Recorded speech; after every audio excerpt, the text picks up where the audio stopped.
Profesor y compañeros, reciban ustedes un cordial saludo. El día de hoy, el grupo 3, conformado por las alumnas Judith Andrea Guía Arellano, Ana Cecilia Terán Mamani, María Teresa Tinoco Fajardo, Claudia Vanessa Velázquez Reyes y quien les habla, Ana Paula Maguri Condori, realizarán el análisis de la sentencia del Tribunal Constitucional número 06316-2008 relativo al caso Napo Tigre. En relación a ello, vamos a empezar con los antecedentes. Tenemos en primer lugar los hechos del caso. En relación a ello, podemos determinar que para el año 1995, mediante el Decreto Supremo 038-1995, se aprobó el contrato de licencia de explotación y exploración de hidrocarburos del lote 67. Asimismo, para el año 1999, el Estado peruano celebró, mediante el Decreto Supremo 028-1999, el contrato de licencia de exploración y explotación del lote petrolero 39. Posterior a ello, el 18 de febrero del 2003, la Asociación Interétnica de Desarrollo de la Selva Peruana, conocida como AIDESEP, presentó una propuesta para la creación de una reserva territorial denominada Napo Tigre, la cual comprendía tanto el área del lote 39 y del lote 69.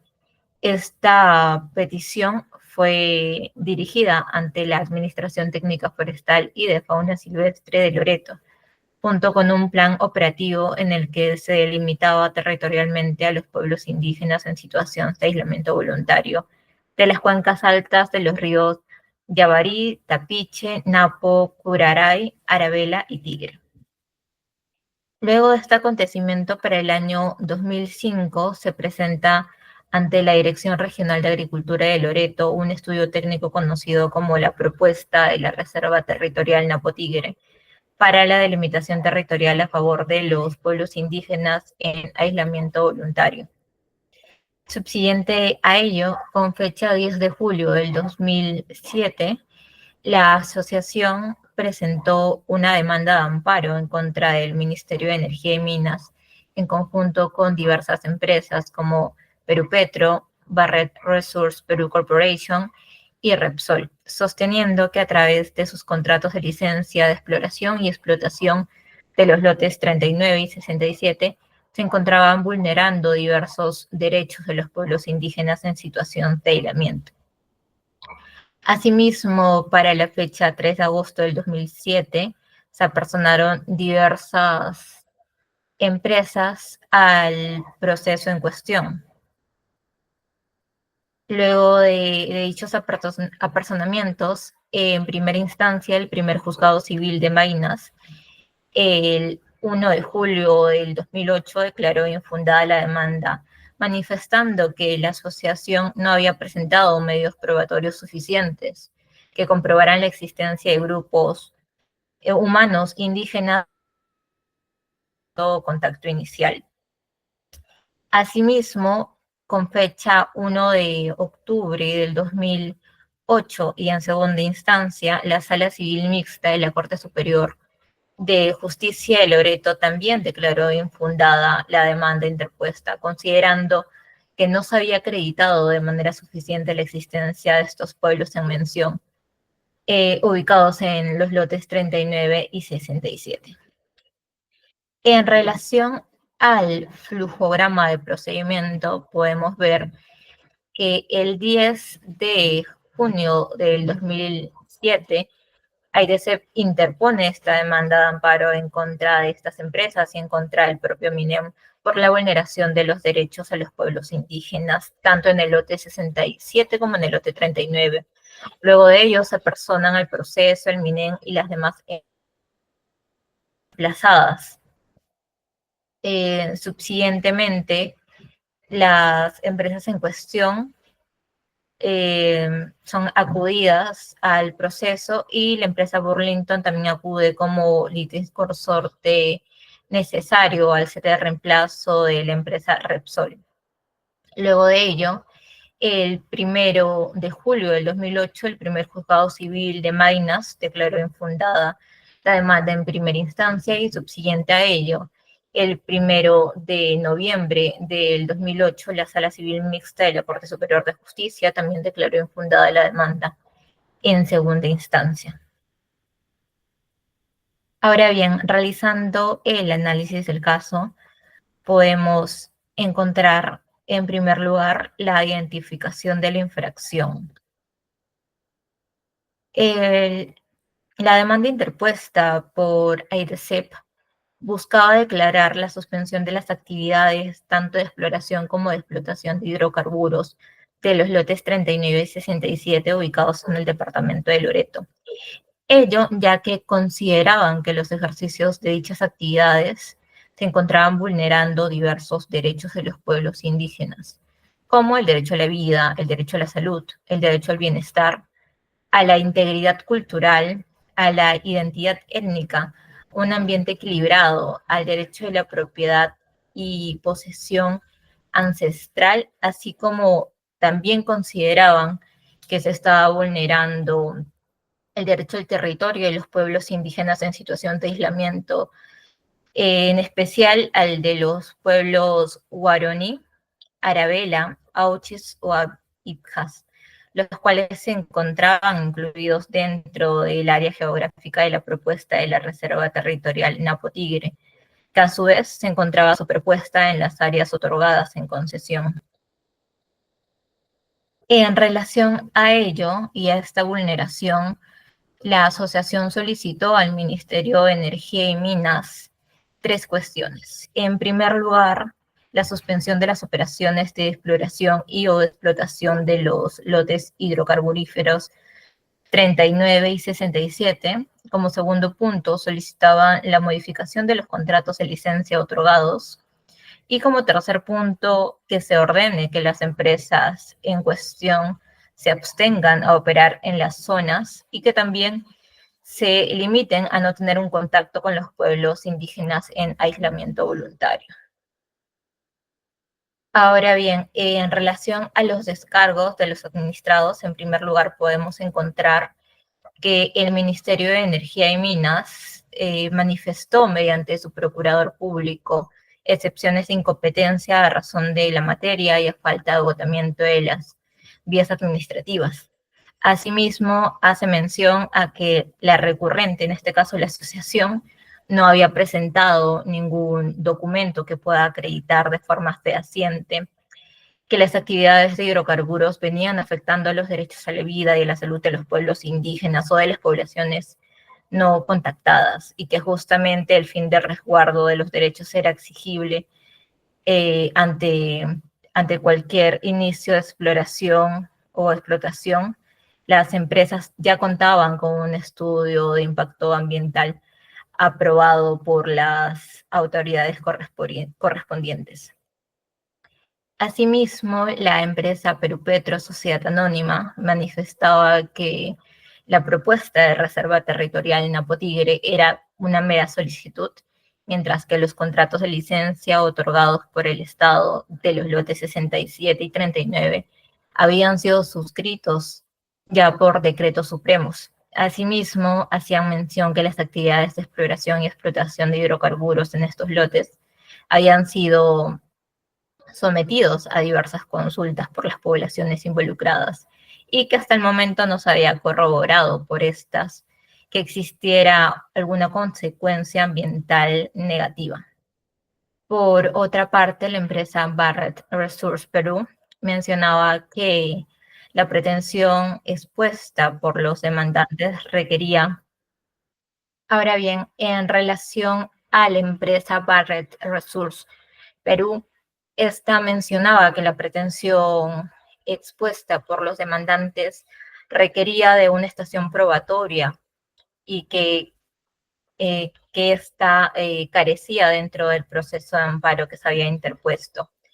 Además que para salvaguardar los derechos de los pueblos indígenas en situación de aislamiento voluntario, debía de comprobarse primero su existencia y de modo, al no haberlo hecho, pues carecía de cualquier razonamiento el poder solicitarlo. Por otra parte, la empresa Repsol Exploration Perú mencionaba que no existe ninguna prueba real sobre la existencia de las comunidades no contactadas, a lo que hace referencia a la demanda interpuesta, ni menos que la ubicación del lote 39 traería una afectación a los derechos constitucionales, dado que primero no había un reconocimiento oficial de los pueblos indígenas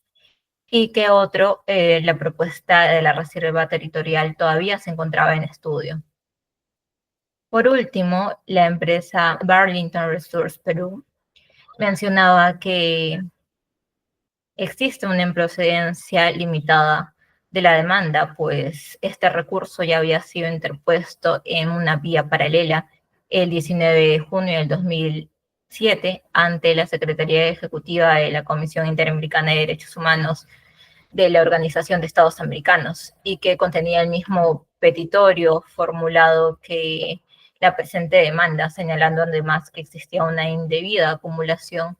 y por último que existía otra vía idónea para tramitar el reclamo. Bien, ahora seguimos con la siguiente parte de la exposición. Mi nombre es Claudia Velázquez y ahora veremos la posición de la administración pública. En primer lugar, tenemos la delimitación del petitorio. En el presente caso, se observa que el petitorio de la demanda está delimitado en dos ámbitos de protección claramente identificables. El primero se refiere a la protección de los derechos fundamentales de los pueblos indígenas en situación de aislamiento voluntario y contacto inicial, específicamente de los pueblos Huaroni, Pananuyuri, Aushiris o Abilliris. La demanda solicita la suspensión y/o anulación de las actividades de la exploración y explotación de hidrocarburos en los lotes 67 y 39, ubicados en el departamento de Loreto, argumentando que dichas actividades vulneran derechos esenciales como la vida, salud, bienestar, integridad cultural, identidad étnica, propiedad, posición ancestral, así como el derecho al territorio. Estos derechos están amparados por la Ley número 28736, que se protege a los pueblos indígenas en situación de aislamiento y contacto inicial, así como por el Convenio 169 de la OIT, que establece la obligación del Estado de garantizar la consulta previa, libre e informada ante cualquier medida que pueda afectar directamente a estos pueblos. El segundo ámbito del petitorio se centra en la protección del medio ambiente y los recursos naturales dentro del área de la denominada Propuesta de Reserva Territorial Napo Tigre. En este contexto, se busca la suspensión de las actividades extractivas para evitar la afectación del derecho a un ambiente equilibrado y adecuado para la salud y el desarrollo de la vida, reconocido en el inciso 22 del artículo 2 de la Constitución Política del Perú. Se argumenta que la concesión de estas áreas sin la realización del procedimiento de consulta previa y sin adoptar medidas de mitigación ambiental vulnera los derechos de las comunidades a disfrutar de un entorno saludable y contraviene las obligaciones del Estado en materia de protección ambiental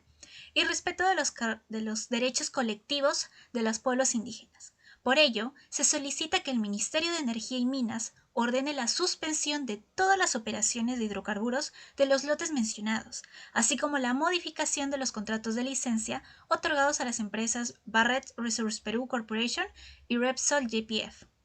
para evitar la superposición de las actividades concesionadas con los territorios protegidos. Como segundo punto tenemos la legitimidad de AIDCP con relación a las pretensiones planteadas. En relación con la legitimidad activa de AIDCP, para interponer la demanda es fundamental establecer si dicha organización tiene la capacidad para solicitar tutela respecto de los derechos de las comunidades indígenas en aislamiento voluntario o contacto inicial, así como en la relación con la protección del medio ambiente y otros bienes colectivos mencionados en la demanda. El artículo 40 del Código Procesal Constitucional otorga legitimidad activa a cualquier persona o entidades sin fines de lucro cuyo objetivo sea la defensa de derechos difusos o ambientales para interponer demandas de amparo. AIDESEP, como organización dedicada a la defensa de los derechos de los pueblos indígenas, se encuentra facultada para representar estos intereses colectivos en un proceso constitucional.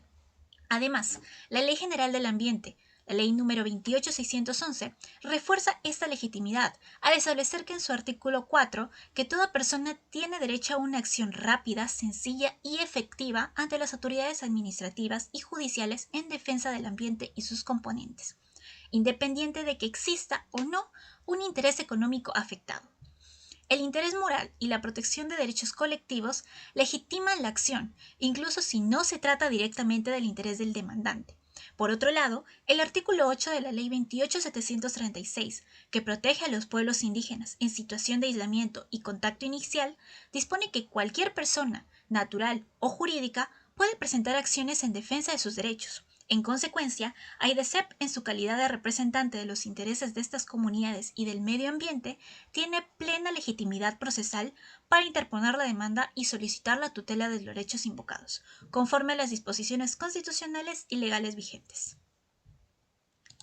Como tercer punto tenemos acerca de la supuesta amenaza de los derechos de los pueblos en aislamiento voluntario y la prueba de la existencia de los mismos. La demanda se fundamenta en la presunta amenaza a los derechos de las comunidades indígenas en aislamiento voluntario, cuyos territorios se superponen con las áreas concesionadas a empresas para exploración y explotación de hidrocarburos en los lotes 39 y 67, ubicados en el norte del departamento de Loreto. La recurrente sostiene que estos pueblos, específicamente los grupos étnicos Guarani, Pananuyuri y Aushiris, se encuentran en una situación de grave vulnerabilidad y que la presencia de actividades extractivas en sus territorios podría desencadenar una serie de impactos negativos similares a los sufridos por la etnia Yora o Nahua en el contexto del proyecto Camisea. Para sustentar sus afirmaciones, la recurrente ha presentado diversos estudios, documentos y testimonios, incluyendo el informe número 101 de la Defensoría del Pueblo, que señala la existencia de la superposición entre las áreas concesionadas y los territorios de desplazamiento de estas comunidades. No obstante, las empresas demandadas y el propio Ministerio de Energía y Minas ha cuestionado la validez de estos documentos, presentando a su vez informes y estudios que niegan la presencia de dichas comunidades en los territorios en materia de concesión. Dado que se trata de pruebas contradictorias, cuya verificación requeriría un análisis exhaustivo y prolongado, este colegiado considera que el proceso de amparo no es la vía adecuada para resolver este tipo de controversias. El carácter sumario del proceso de amparo y la ausencia de una estación probatoria impiden que se realice un análisis profundo de las pruebas presentadas. En ese sentido, se aplica lo dispuesto en el artículo 9 del Código Procesal Constitucional, que establece la improcedencia del amparo cuando la controversia requiere una actuación probatoria incompatible con la naturaleza de este proceso. Como cuarto punto, tenemos el derecho a un medio ambiente equilibrado y adecuado para el desarrollo de la vida. La recurrente alega que la concesión de los lotes 39 y 67 para la exploración y explotación de hidrocarburos situados en el departamento de Loreto pone en peligro el derecho a un ambiente equilibrado y adecuado para la vida, consagrado en el inciso 22 del artículo 2 de la Constitución. Según la demanda, estas actividades representarían una seria amenaza para el medio ambiente, especialmente la propuesta de la Reserva Territorial Nato Tigre.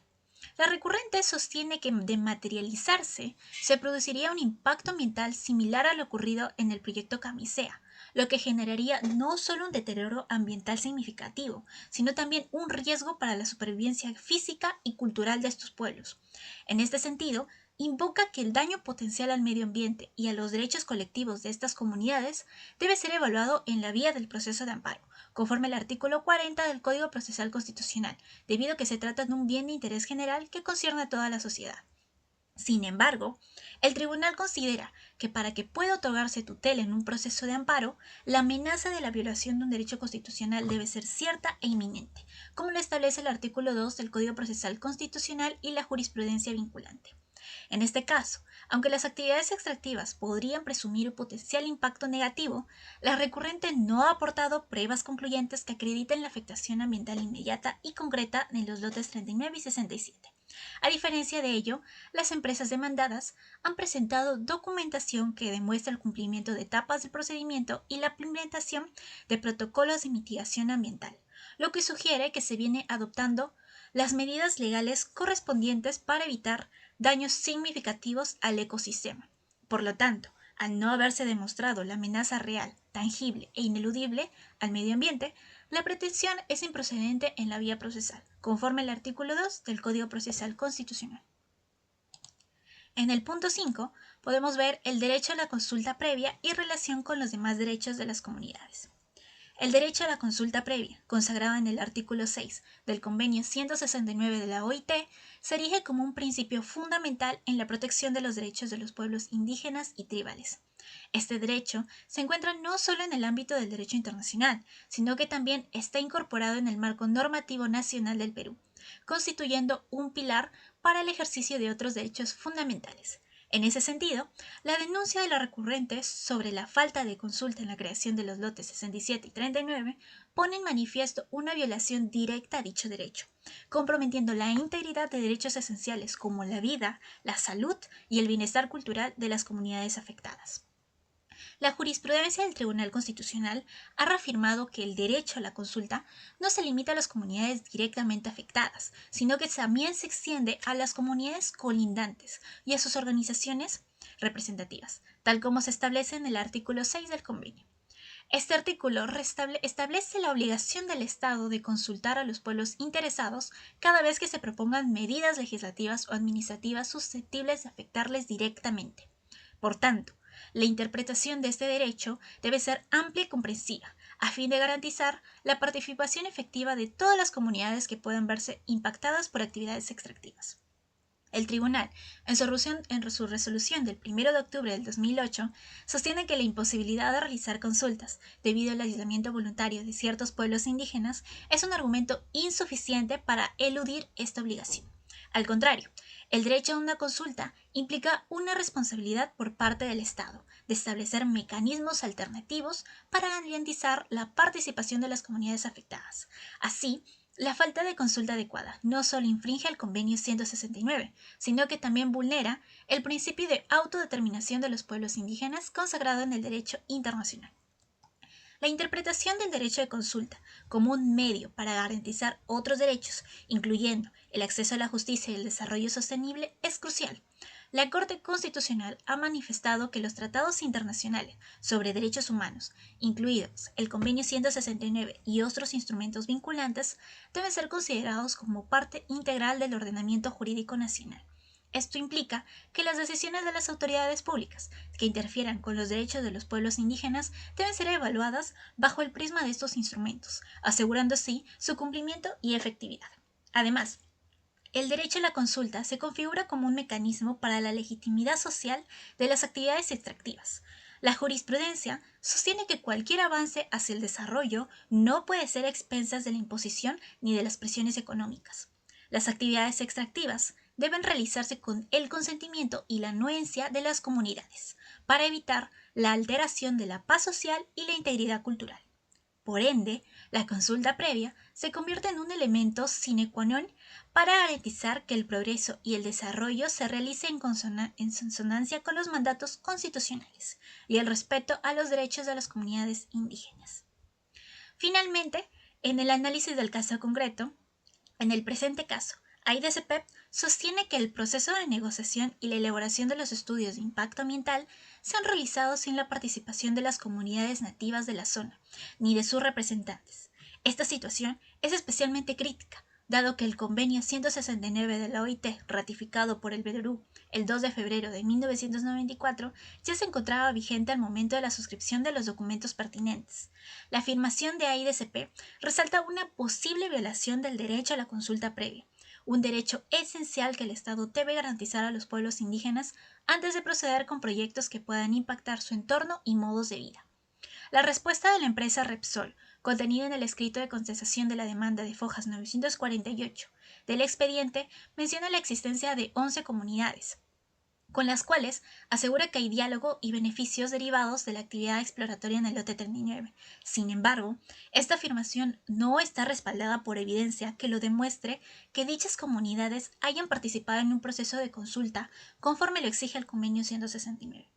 Por otro lado, la empresa Barrett Resources ha proporcionado más información sobre la realización de talleres y mecanismo de participación en el proceso de exploración. En su contestación de demanda, describe detalladamente la realización de al menos 3 talleres requeridos por la resolución ministerial, señalando que se llevaría a cabo una evaluación de impacto ambiental ad hoc que se implementarán los mecanismos de protección ciudadana necesarios. Sin embargo, el tribunal debe evaluar la calidad de estos talleres informativos. Es imperativo recordar que el convenio 169 establece que la consulta debe ser previa, pública, neutral y transparente, garantizando la convocatoria en el idioma de las comunidades y bajo la supervisión de entidades estatales que aseguren la calidad de la información proporcionada. Así, el derecho a la consulta no puede reducirse a las comunidades sean meras receptoras de información, sino que debe propiciar su participación activa, considerando sus puntos de vista sobre los temas tratados. De acuerdo con lo expuesto, el Estado parece haber vulnerado el derecho de participación consagrado en el artículo 2.17 de la Constitución, al haber entregado en concesión los lotes 39 y 67 sin la debida consulta. Mas no se ha podido demostrar hasta la fecha que las empresas y el propio Estado hayan implementado mecanismos de participación activa de las comunidades involucradas respecto a dichos lotes de explotación de hidrocarburos. Por ende, se concluye que los actos de adjudicación de estos lotes, realizados mediante resoluciones supremas del Ministerio de Energía y Minas de 1995 y 1999, junto con las acciones subsiguientes, son incompatibles con la Constitución. A pesar de ello, desde la concesión de estos lotes han existido actos de buena fe por parte de las empresas involucradas, quienes han actuado confiando en la legitimidad otorgada por las autoridades estatales, las cuales han hecho pronunciamientos en diversas instancias y de acuerdo con los procedimientos establecidos en la legislación pertinente. Adicionalmente, es fundamental considerar que estas actuaciones se han llevado a cabo dentro del marco de contratos ley firmado con el Estado peruano, garantizados por el artículo 62 de la Constitución. En ese contexto, el Tribunal Constitucional debe ponderar los efectos de su decisión para evitar generar sacrificios adicionales a aquellos que se pretenden proteger. Esta ponderación es parte de las competencias del Tribunal, basados en su rol como el garante último de los derechos reconocidos por la Constitución y bajo el principio de concordancia práctica. Conforme a la autonomía del tribunal, reconocida en el artículo 201 de la Constitución, se tiene la potestad de modular tanto el contenido como los efectos de sus sentencias. En ese sentido, se establece que el derecho de la consulta debe ser implementado de manera gradual por parte de las empresas involucradas, bajo la supervisión de las entidades competentes. Por ende, se dispone la creación de un plan de compromisos compartidos entre las empresas y las comunidades, permitiendo que las actividades de las empresas continúen sin interrupciones y que las comunidades, a su vez, no renuncien a sus derechos, los cuales deben ser restaurados con el menor tiempo posible, fomentando un diálogo que promueva la armonía y la confianza mutua. Finalmente, el Tribunal Constitucional declaró improcedente la demanda de amparo, porque no se ha acreditado la existencia de la comunidad en aislamiento voluntario o no contactada. Como siguiente punto en esta exposición veremos el voto singular del magistrado Landa Arroyo. En un principio se debe recordar que el voto singular, según la resolución número 913 de la Corte Superior de Justicia de Lima, consiste en la indicación de otros fundamentos de hecho y derecho, pero que se está de acuerdo con la conclusión. Por lo que se puede inferir que el magistrado Landa Arroyo apoya la decisión de declarar improcedente la demanda, mas desarrolla algunos puntos fundamentales de hecho que apoyan su decisión. Ahora exploraremos estos puntos. En primer lugar, tenemos acerca de la supuesta amenaza a los derechos de los pueblos en aislamiento voluntario y la prueba de la existencia de los mismos. En este punto podemos observar específicamente cuáles fueron los documentos presentados por ambas partes, por la AIDCPEP y por las empresas vinculadas, más la Procuraduría Pública del Ministerio de Energías y Minas. Un documento que se destaca los presentados por la AIDCPEP es unos CDs que contienen los informes defensoriales números 99, 101 y 103, donde la Defensoría del Pueblo establece que los lotes 39 y 67 se superponen a las áreas del emplazamiento de los pueblos indígenas en situación de aislamiento voluntario. Este colegiado indica que el documento es de mayor seriedad de todos los que se presentan, más que no es un documento que pueda tenerse de manera concluyente para el caso concreto. Asimismo, se nos hace presente los documentos presentados por las empresas demandantes y entre ellos se plantean la validación de un informe presentado por la IDCPEP, ya que se afirma que no tienen los criterios necesarios. También se presenta un resumen ejecutivo realizado por la DAIMI Perú S.A. e informes de especialistas avalados por universidades, como el informe antropológico de la Universidad Nacional de la Amazonía Peruana, de la Facultad de Ciencias de la Educación y Humanidades, y el informe multidisciplinario de la Universidad Nacional Mayor de San Marcos, de la Facultad de Ciencias Sociales. Es debido a la contradicción que estas pruebas presentadas ante el colegiado que éste afirma no poder concluir en este punto, más destaca la responsabilidad del Estado, en especial del INDEPA, para que destine recursos como aquellos obtenidos de las regalías de empresas por concepto de explotación de aquellos orientados a la investigación científica sobre los pueblos en aislamiento voluntario, siendo deber del Estado la efectiva protección de sus derechos, primero mediante el conocimiento de su existencia y necesidades. Siguiendo el punto, tenemos el derecho a un medio ambiente equilibrado y adecuado para el desarrollo de la vida. Esos artículos, este derecho se fundamenta en los artículos 2, inciso 22, el artículo 66, 67, 68 y 69 de la Constitución, que a manera del colegiado lo interpretan como una manifestación concreta del derecho de toda persona de disfrutar de un entorno ambiental idóneo para el desarrollo de su existencia. Es el desarrollo del reconocimiento del que los recursos naturales, especialmente los no renovables, en tanto el patrimonio de la nación, deben ser objeto de un aprovechamiento razonable y sostenible, y que los beneficios resultantes de tal aprovechamiento deben ser a favor de la colectividad en general, correspondiendo al Estado el deber de promover las políticas adecuadas a tal efecto. En ese sentido, la protección del medio ambiente recae en responsabilidad del Estado, y es el de interés general o difuso, la afectación de este concierne a todos. De esta forma, la manera en que el Estado asume las obligaciones son diversas. Por una parte, tenemos el impulsar políticas públicas y compromisos con diversos sectores, y por otra parte, tenemos entre los particulares, que tienen que establecer compromisos y actitudes que van desde respetar aspectos atribuidos a la ley, como es el seguir las políticas y los contratos, hasta respetar costumbres y tradiciones de los pueblos originarios. Asimismo, se resalta el deber del Estado de orientar los recursos obtenidos hacia las poblaciones afectadas, a fin de promover su desarrollo, debido a que son los más propensos a sufrir el impacto de los proyectos extractivos. Como tercer punto tenemos el desarrollo sostenible y responsabilidad social de las empresas. En este punto resaltamos uno mencionado en la sentencia que dice: el principio de desarrollo sostenible o sustentable consiste en una pauta basilar para que la gestión humana sea capaz de generar una mayor calidad y mejores condiciones de vida en beneficio de la población actual, pero manteniendo la potencialidad del ambiente para satisfacer necesidades y aspiraciones de vida de generaciones futuras. Por ende, propugna que la utilización de bienes ambientales para el consumo no se financien incurriendo en deudas sociales para el porvenir. Dicho esto, la explotación de los recursos naturales no cae solamente en manos del Estado, sino también de los privados. Y ahí que surge la responsabilidad social de las empresas. Y siguiendo la línea del artículo 43 de la Constitución, tenemos que, bajo esta responsabilidad social empresarial, se prescribe entonces la obligación de los poderes privados de compatibilizar su legítimo interés de lucro en el desarrollo de sus actividades, con el respeto irrestricto a los derechos e intereses generales que se promueven desde el orden jurídico vigente. No se trata en consecuencia de un llamado moral, sino de una obligación jurídica de las que se extraen consecuencias ante la inobservancia por parte de las empresas. Bien, ahora seguimos con el cuarto punto, que es inversión y desarrollo y constitución. Ante la perspectiva de la inversión en el caso, existen dos puntos de vista diferentes. Uno, el sostenido por la AIDCP, quien menciona que la explotación de los lotes 39 y 67 supone una seria amenaza de los derechos de las comunidades y reclama que el Estado no debería centrar únicamente en el aprovechamiento de recursos naturales, sino también en el respeto de los derechos humanos de las personas que habitan a los territorios a explorar.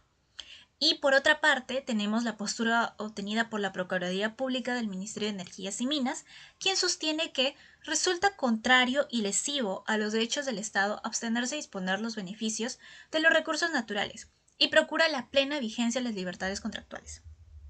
El magistrado opina que debe existir un punto medio entre estos dos puntos de vista, ya que ambos extremos no son del todo correctos. La libertad contractual tiene límites, y es deber del Estado promover el bienestar general que se fundamenta en la justicia y el desarrollo integral y equilibrado de la nación, por lo que se tiene un respeto irrestricto de los derechos fundamentales de toda persona, y más aún en caso de privados que actúen con poderes parecidos a los públicos, como puede ser el caso de empresas o corporaciones transnacionales. En el quinto punto tenemos: soberanía del Estado y control constitucional. Por lo anteriormente mencionado, es que no se puede aceptar el punto de vista de la Procuraduría Pública del Ministerio de Energías y Minas, ya que afectaría la soberanía del Estado, que aunque tiene total libertad de disponer de los recursos, basándose en el artículo 66 de la Constitución ya mencionada, no puede olvidar de sus funciones del control constitucional y la garantía de derechos fundamentales. Luego tenemos las consideraciones de respuesta al caso planteado con relación al derecho a un ambiente sano y equilibrado para la vida. Con respecto a esta afectación de la protección del derecho a un medio ambiente equilibrado y adecuado planteado por la AIDCP, haciendo uso del artículo 2 del Código Procesal Constitucional en el proceso de amparo, que dice, cuando se invoque la amenaza de violación, esta debe ser cierta, de inminente realización, por lo que el perjuicio debe ser real, efectivo, concreto e ineludible, además que este debe ocurrir en un futuro inmediato y no uno remoto. La parte demandante no ha mostrado documentación relevante para demostrar el impacto en la afectación del medio ambiente, y su pretensión ha girado principalmente en demostrar la existencia de comunidades de no contactadas en las zonas de concesiones, mientras que la documentación brindada por el demandado ha mostrado el cumplimiento de protocolos correspondientes, lo que hace suponer que están tomando las acciones necesarias legalmente previstas para no incurrir en actos ilegítimos. De este modo, la pretensión de la supuesta amenaza al medio ambiente resulta improcedente por la falta de acreditación a palabras de dicho colegiado. Bien, ahora, como dos últimos puntos tenemos el derecho a la consulta y su relación con los demás derechos de las comunidades. Con relación al derecho a la consulta, el tribunal no comparte el fundamento dado en la sentencia de segunda instancia, donde aseveran que, al tratarse de pueblos indígenas en aislamiento voluntario, resulta evidente que no es posible hacer la consulta que establece la norma acotada. Esto debido a que el derecho a la consulta se extiende en este caso a las comunidades, autoridades, asociaciones y otras entidades representativas de las comunidades aledañas y colindantes a fin de hacer cumplir el derecho a la participación en la toma de decisiones de estas poblaciones en aislamiento, siguiendo lo dictaminado por el artículo 6 del convenio 169 de la OIT.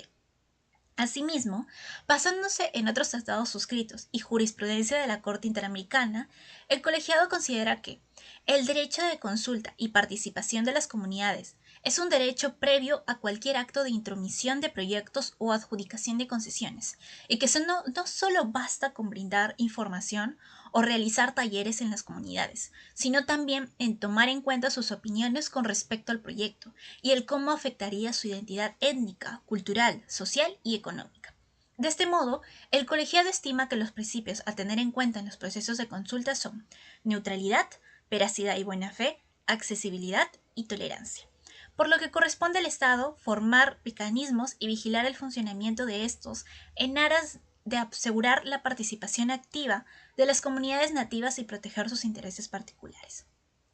Finalmente, como último punto, tenemos el derecho de consulta, desarrollo infraconstitucional y otros derechos.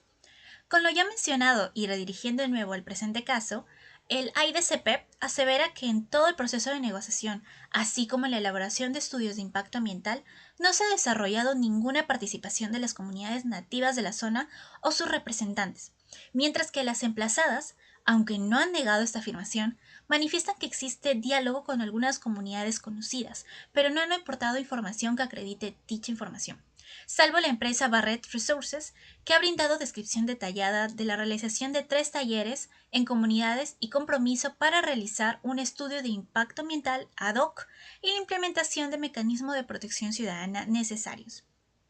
Ante esta situación, el tribunal decidió que, aunque en un extremo afirma la existencia de la vulneración de este derecho, optan por una decisión a fin de no generar mayores sacrificios que los que pretenda cautelar. Es así que consideran que el derecho de consulta debe ser impuesto en práctica de forma gradual, abriendo el diálogo a las comunidades y dirigentes sin tener que paralizar las obras de las empresas privadas involucradas. Esto sería todo por la parte del voto singular. Como ya mencioné, solamente se mencionan de manera más detallada los sustentos que dan las sentencias de los magistrados. Ahora continuará mi compañera. Bien, Respecto del principio de prevención, este principio establece que deben de tomarse medidas para evitar daños al medio ambiente antes de que ocurran, a diferencia del principio de precaución, por cuanto este se aplica cuando hay incertidumbre. Entonces, el principio de prevención se refiere a la necesidad de actuar para evitar daños conocidos o predecibles. La vulneración se da en cuanto,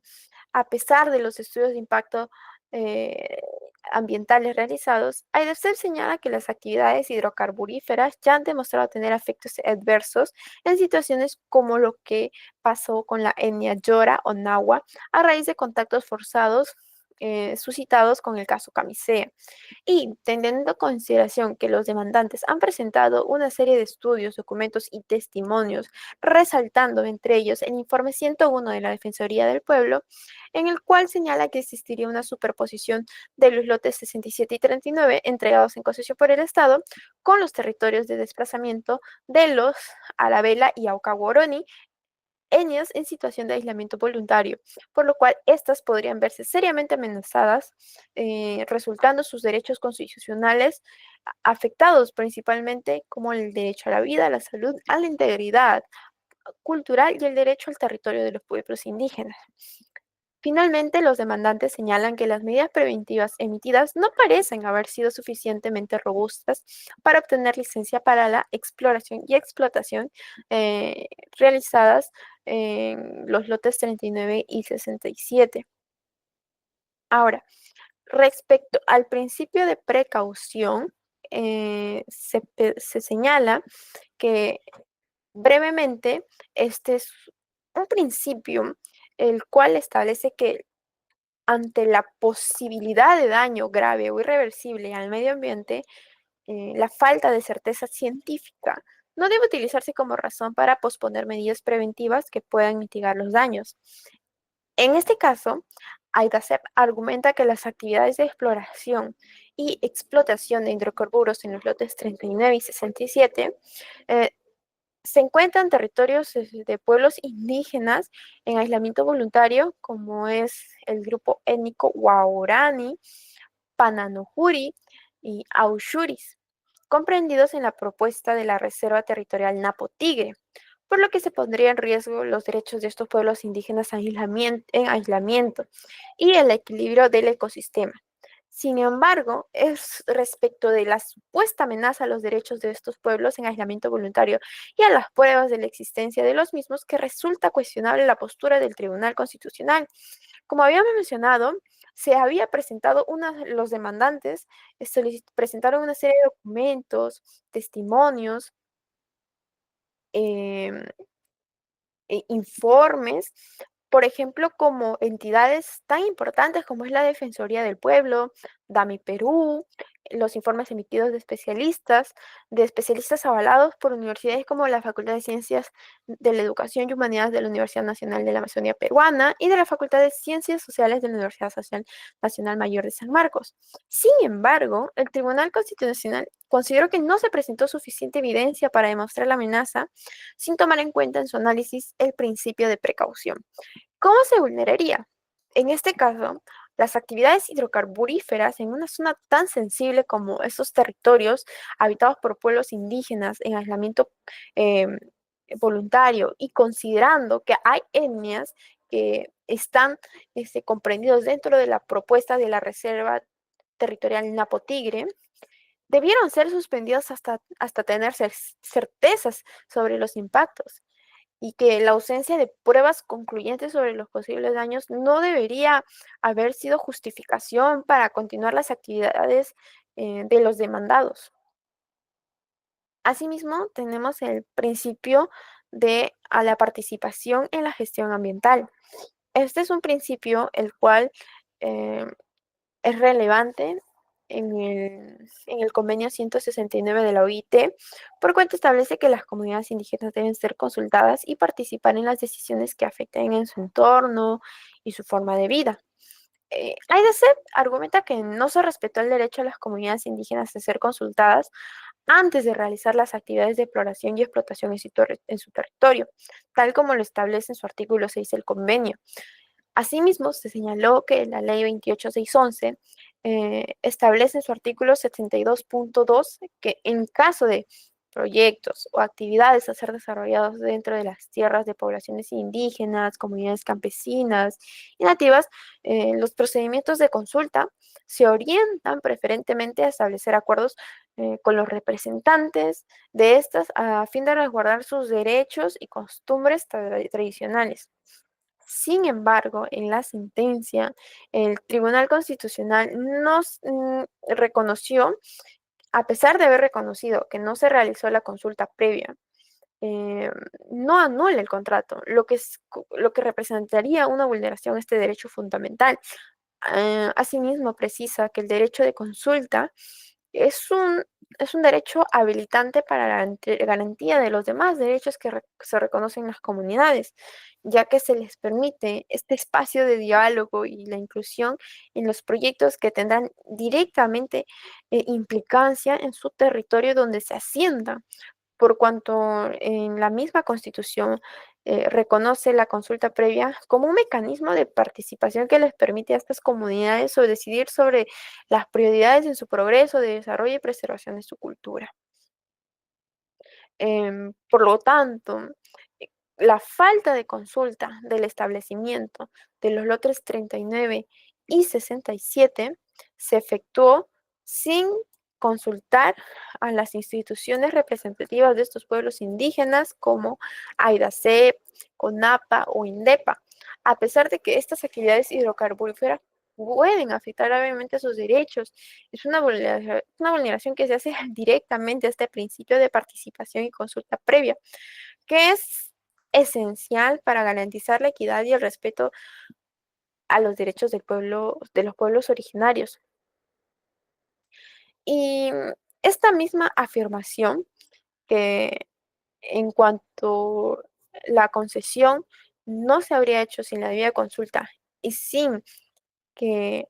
a la fecha hayan podido presentar los demandados elementos razonables y confiables que sustenten lo contrario, es que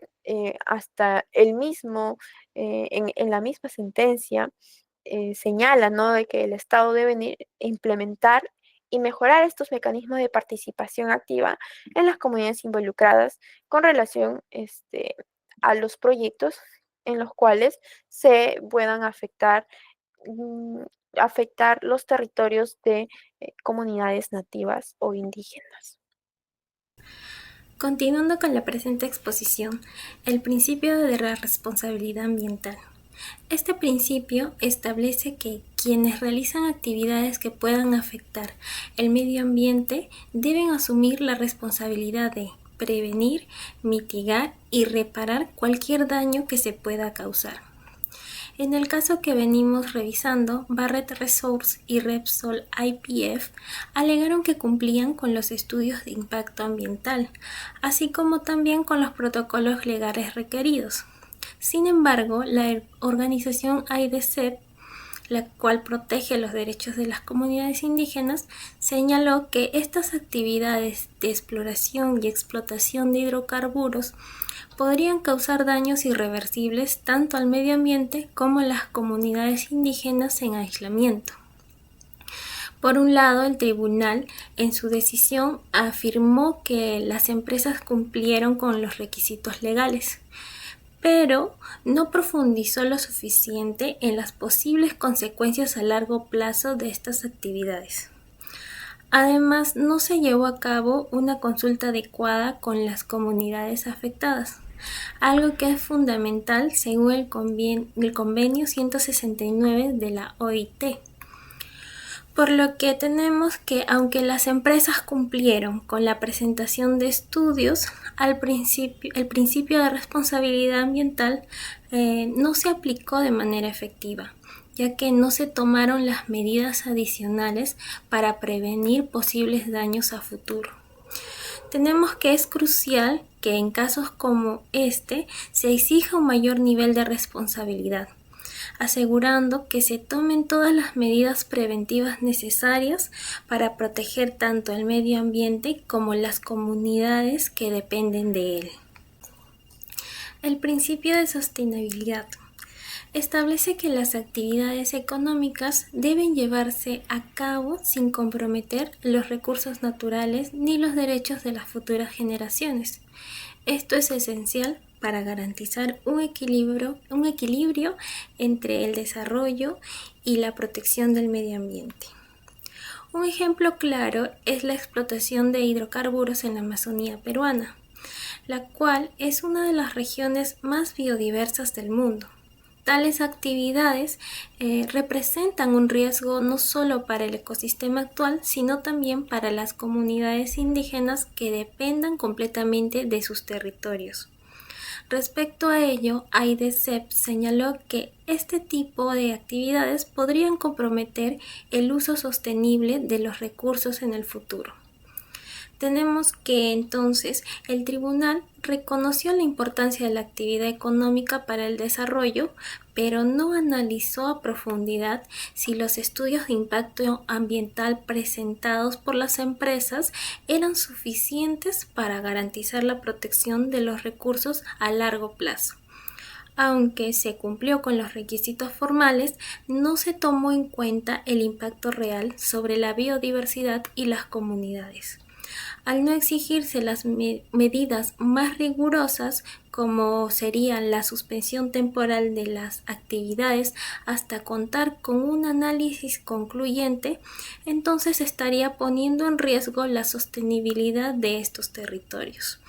Además, como ya hemos mencionado con anterioridad, no se garantizó la participación efectiva de los pueblos indígenas en la toma de decisiones sobre sus tierras, lo que también es clave para asegurar un desarrollo responsable. Por tanto, la sostenibilidad implica que se deben tomar decisiones hoy pensando en el futuro, asegurando que las generaciones venideras puedan disfrutar de un ambiente sano y equilibrado. El principio de salud ambiental. Tenemos que el derecho a la salud, tanto humana como ambiental, es un punto fundamental cuando hablamos de actividades que impactan el medio ambiente. Este derecho está estrechamente vinculado a la protección del entorno en el que vivimos, ya que los daños al medio ambiente también afectan directamente a la salud de las personas. En el caso de las actividades de exploración y explotación de hidrocarburos en los lotes 39 y 67 de la Amazonía peruana, AIDESEP argumentó que estas actividades podrían poner en riesgo no solo al ecosistema, sino también a la salud de las poblaciones indígenas en aislamiento.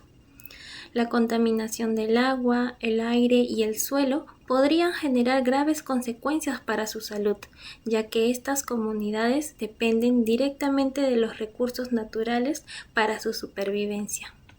Hemos observado que el tribunal no dio la suficiente importancia a la protección de la salud ambiental en su argumentación. Aunque sí hacen mención de los estudios de impacto ambiental, no se profundizó en los riesgos para la salud humana derivadas de estas actividades. Esto es preocupante, ya que la explotación de hidrocarburos puede causar contaminación que afecte directamente la salud de las personas, especialmente las de comunidades vulnerables. Debemos comprender entonces que es fundamental la adopción de medidas preventivas más estrictas para evitar posibles daños al ambiente y por ende a la salud de las personas que dependen de él. Proteger el medio ambiente es también proteger la salud de las generaciones actuales y futuras. Finalmente, a modo de conclusiones, la sentencia dada en el caso Napo Tigre es un reflejo de la vulneración que sufren estas comunidades, a pesar de que existe una legislación pertinente a protegerlos, además de convenios internacionales vinculantes en nuestro Estado. En el análisis de este trabajo, pudimos llegar a la conclusión que se vulneraron distintos principios ambientales, principios que poco o nada se mencionaron en los fundamentos que llevó al tribunal a declarar esa sentencia. A pesar de que este caso fue visto hace más de 10 años, aún en la actualidad vemos casos similares que nos hacen cuestionarnos exactamente qué ámbitos de esta sentencia se han llegado a cumplir y cómo podría ayudar a esta comunidad en la actualidad, recalcando la evolución lucha y resultados que han tenido estos últimos años, como lo fue finalmente su reconocimiento en el 2022 de la existencia de pueblos en aislamiento voluntarios de esta zona. Muchas gracias por su atención.